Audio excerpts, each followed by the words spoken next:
Greetings world. We are anonymous. As radiation levels spike and mutated wildlife washes ashore, government and media promote delusion. Radiation hotspots are popping up around the United States, thousands of percentages higher than background radiation. Mutated wildlife is being found dead on the same West Coast beaches where increased radiation levels have been documented by independent researchers, and the Fukushima TEPCO plant workers have been caught using duct tape to fix their nuclear equipment. But according to both the Japanese and United States governments, these events mean absolutely nothing.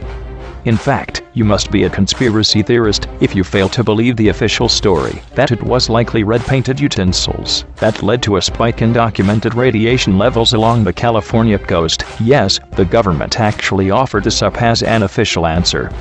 And you must absolutely be a conspiracy theorist if you have the gall to actually look back to late 2011, when researchers presented their findings regarding the impending wave of Fukushima radiation that was already being recorded within the country.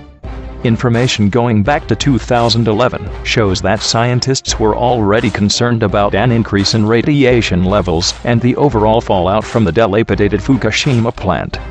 We can even go back to the declaration by scientist Marco Kaltofen of the Worcester Polytechnic Institute that radioactive hot particles had been found at 2 out of the 3 radiation monitoring stations in Boston. As you are likely aware, hot particles are microscopic pieces of radioactive material that can absolutely wreak havoc on your body via the deliverance of concentrated radiation. And these particles, according to Kaltofen, were already been found in Boston as far back as 2011. Now enter a new flurry of stories that have seemingly been popping up one after another as radiation levels are continually being monitored around the nation, namely the West Coast, where the bulk of Fukushima-linked scenarios have been documented. In what sounds like an apocalyptic plot for the latest thriller film, we have mutated whales now washing up dead on the West Coast in the first ever documented case of conjoined gray whale calves. We even have elevated radiation readings as far away as St. Louis, Missouri. Coincidentally, of course, this is happening at the same time that radiation hotspots, exceeding a 1,400% increase over normal levels, are being reported by researchers. It's even happening at the same time that similar 500% increases have been disregarded by government officials who admit they have no idea what's going on but fervently deny any connection to Fukushima in any capacity whatsoever.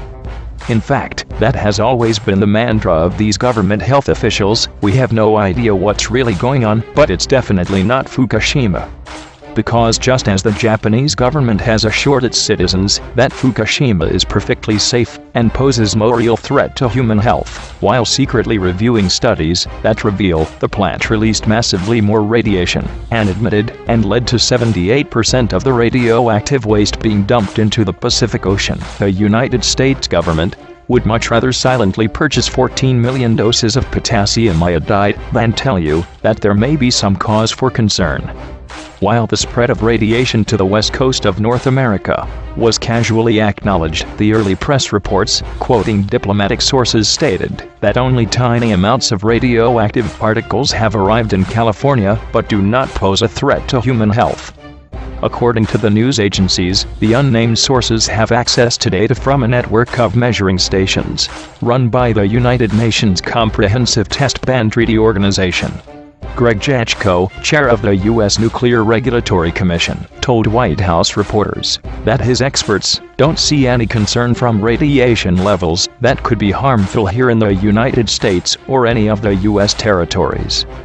A map of citizens' measured radiation levels shows radioactivity is distributed in a complex pattern reflecting the mountainous terrain and the shifting winds across a broad area of Japan, north of Tokyo, which is in the center of the bottom of the map.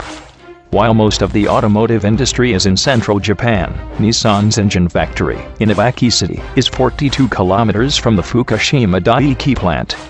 Is the Nissan workforce affected? Is the engine plant contaminated? The plant is within about 10 to 20 kilometers of the government's evacuation zone, from which some 200,000 people were evacuated. the very core of the Fukushima disaster timeline that has been regurgitated by the mainstream media and government agencies alike was almost exclusively based on information provided by plant operator TEPCO, a company that is now on record as having lied to the population of the world in a major way. And there were no signs they would ever tell the truth unless forced to. It wasn't until an independent investigation revealed the actual levels of radiation released from the plant, around 2.5 times more than TEPCO would even admit, that TEPCO was forced to go on record and state that the radiation levels they released were indeed much lower than reality.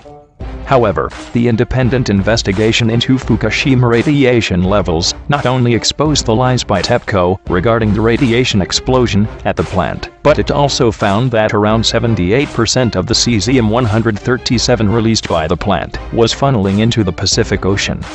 The plant now states that the 3 reactor meltdowns at the Fukushima Daiichi plant released about 900,000 terabecquerels of radioactive substances.